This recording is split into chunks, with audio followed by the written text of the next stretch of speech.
어떤 남자가 사람을 죽였습니다. 법정에서 판사가 왜 그랬냐고 물으니까 이렇게 대답해요. 태양 때문이었습니다. 아니, 이게 대체 무슨 소릴까요? 오늘 태양 때문에 살인자가 되었다는 한 남자의 이야기, 알베르 카뮈의 소설 이방인 속으로 깊숙이 들어가 보겠습니다.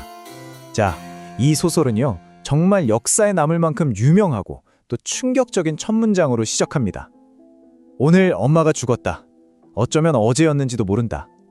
딱 이 한 문장만 들어도 아, 이 주인공 보통 사람은 아니구나 하는 느낌이 바로 오죠. 근데 이게 다가 아니에요. 어머니 장례식에 갔는데 눈물 한 방울 안 흘립니다.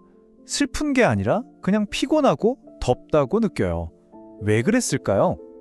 이 질문이야말로 주인공 메르소라는 인물을 이해하기 위한 첫 번째 열쇠가 됩니다. 첫 번째 파트, 세상에 낯선 한 남자입니다. 주인공 메르소는 1940년대 프랑스 식민지였던 알제에 사는 그냥 평범한 회사원이에요. 겉보기엔 그렇죠. 하지만 그의 내면은 세상이 정해놓은 규칙이나 감정의 약속들로부터 완전히 동떨어져 있습니다. 말 그대로 이방인인 거죠. 이게 정말 재밌는 지점인데요. 사회가 이럴 땐 이래야지 하고 기대하는 것과 메르소가 진짜로 느끼는 것 사이에 엄청난 차이가 있어요. 사회는 장례식에선 슬퍼하고 연인에겐 사랑을 고백하고 잘못을 하면 반성하라고 하잖아요. 근데 메르소는 그 순간에 그냥 피곤하고 햇볕이 뜨겁고 지금 내 몸이 느끼는 감각에만 집중하는 거죠. 그렇다고 메르소가 무슨 감정이 없는 사이코패스냐? 그건 또 아니에요. 그는 그냥 자기가 느끼지 못하는 감정을 거짓말로 꾸며내지 못하는 사람인 겁니다. 여자친구 마리가 나 사랑해? 하고 물었을 때 보통은 그냥 응 사랑해 하잖아요. 근데 그는 사랑이란 게 뭔지 모르겠다, 아무 의미 없는 것 같아 라고 솔직하게 말해버리죠. 사회적인 게임에 참여하기를 거부하는, 어떻게 보면 끔찍할 정도로 정직한 사람인 거예요. 자, 그렇다면 이런 그의 정직함이 과연 어떤 결과를 낳을까요? 두 번째 파트, 태양이 저지른 살인입니다. 이제 소설의 분위기를 완전히 뒤바꿔 놓는 그 결정적인 사건으로 들어가 보겠습니다. 여기서 태양은요, 단순한 배경이 아니에요. 사건을 이끄는 핵심 인물, 또 다른 주인공이라고 할 수 있습니다. 소설에 나오는 이 한 문장이 모든 걸 설명해 줍니다. 메르소에게 태양은 그냥 뜨거운 햇볕이 아니었어요. 이건 뭐 거의 폭력에 가깝죠. 마치 누군가 내 뺨을 세게 후려치는 것 같은 그런 물리적인 공격으로 느낀 겁니다. 이 순간부터 그의 이성은 서서히 마비되기 시작해요. 소설을 보면 태양의 공격이 정말 집요하게 묘사되는데요. 이건 그냥 더운 날씨를 표현하는 게 아닙니다. 이마를 짓누르는 열기, 모래에서 반사돼서 눈을 찌르는 빛의 칼날, 숨통을 죄어오는 듯한 압박감, 이 모든 게 메르소의 온몸을 향한 다각적인 공격이었던 거죠.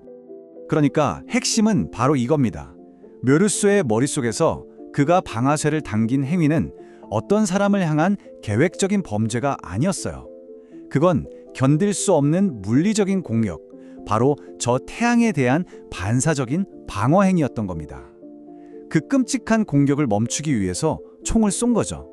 첫 발에 쏘고 잠시 정적이 흐릅니다.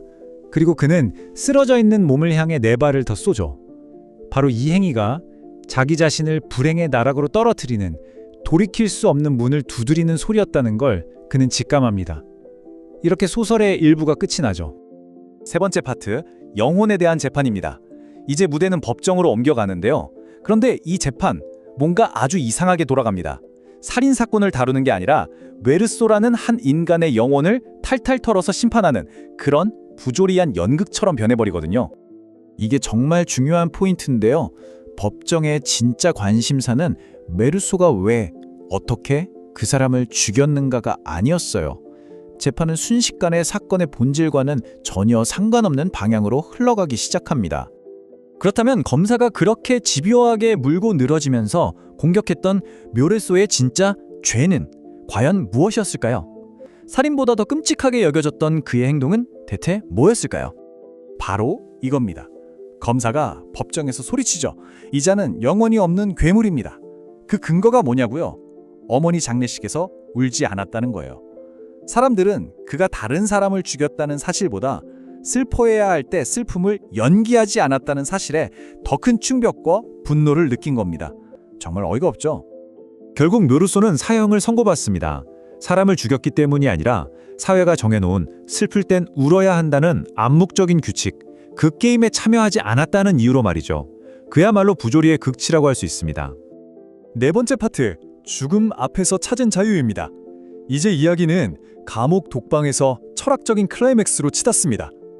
모든 걸 다 잃어버린 묘루소는 아주 역설적이게도 바로 그곳에서 완전한 해방을 경험하게 됩니다. 사형 집행을 앞둔 묘루소에게 사제가 찾아옵니다. 신을 믿고 회개하면 천국에 갈 수 있다. 구원받을 수 있다. 이렇게 사회가 제공하는 마지막 희망의 동화줄을 내밀죠. 바로 이 지점에서 카뮤 철학의 아주 중요한 개념이 나옵니다. 철학적 비약이라는 건데요. 좀 어렵게 들리지만 쉽게 말해서 이 말도 안 되는 부조리한 현실을 견디기가 너무 힘드니까 에라 모르겠다.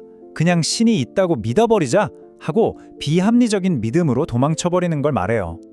카뮤는 이런 태도를 가장 경계했습니다. 사제와 격렬하게 다툰 후에 묘류소는 마침내 거대한 깨달음을 얻습니다. 모든 희망을 버리고 죽음을 온전히 받아들이는 바로 그 순간 그는 깨닫죠. 아, 이 세상은 나한테 정말 아무 관심이 없구나. 그리고 바로 그 다정한 무관심 속에서 그는 놀랍게도 완전한 평화와 자유를 느낍니다. 세상과 화해하게 되는 거죠. 아니 그럼 어쩌라는 거냐? 카뮤가 제시하는 해답은 뭘까요?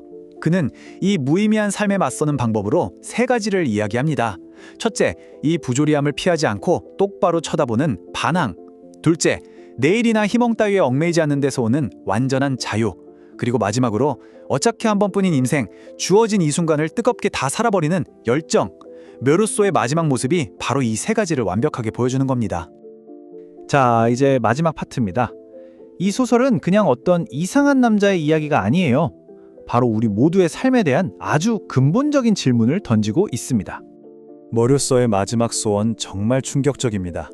그는 자기가 처형당하는 날 수많은 사람들이 몰려와서 자기를 향해 증오의 함성을 외쳐주길 바랍니다. 왜 그랬을까요? 그 증오야말로 자신이 끝까지 사회와 타협하지 않은 자유로운 이방인으로 남았다는 확실한 증거가 되기 때문이죠. 그의 마지막 반항인 셈입니다. 결국 이방인은 우리에게 이렇게 묻고 있는 겁니다. 만약 우리 삶에 애초부터 정해진 의미나 목적 같은 게 없다면 당신은 무엇을 위해 살아가시겠습니까? 사회가 원하는 대로 가면을 쓰고 슬플 땐 울고 기쁠 땐 웃는 연기를 하며 살아갈 건가요? 아니면 묘루소처럼 이 세상의 거대한 무관심과 정면으로 마주하고 나만의 진실을 찾아 떠나시겠습니까? 이제 그 선택은 온전히 여러분의 몫입니다. 시청해주셔서 감사합니다. 구독과 좋아요 부탁드리고 다음 영상에서 만나요.